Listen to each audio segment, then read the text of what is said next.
DeMarcus Cousins gusto rin mapunta sa Lakers, willing mag-sign kahit veteran minimum deal lang.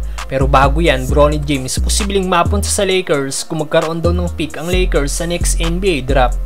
Nasa Pelicans nga po ang pagkapasya kung i-acquire nila ang first rounder sa 2024 NBA draft ng Lakers o sa 2025 NBA draft. Projected nga po na magpa-draft ang panganay na anak ni LBJ na si Bronny James next season.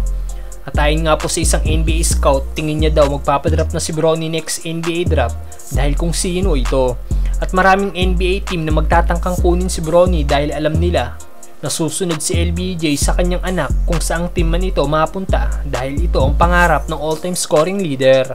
Pero kung magkapik nga daw po ang Lakers, siguradong kukunin daw nito si Bronny dahil isang decent player naman daw ito at mas magaling daw ito kaysa sa mga mapipik dito ng mas maaga.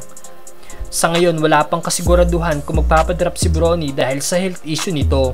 Mag-abang na lang tayo next season sa magiging pasya ng panganay na anak ni LBJ. Samantalang DeMarcus Cousins gusto din maglaro para sa Lakers. Isa nga po sa dominant big man noong kanyang prime ang center na si DeMarcus Cousins. Napili nga po ito bilang all-star ng 4 na sunod na season at napabilang din ng 2 beses sa All-NBA team. Pero after nga pong tamaan ng injury ni Cousins, dito na bumagsak ang karir ng nasabing big man at nagpalipat-lipat na lang ito ng mga NBA team. Huling team na pinaglaruan nga po ni Boogie ang Denver Nuggets noong 2021 to 2022 season kung saan nag-average ito ng 8.9 points at 5.5 rebounds per game playing 13.9 minutes. Malayo na sa pagiging dominant player pero still may ibubuga pa rin si Cousins.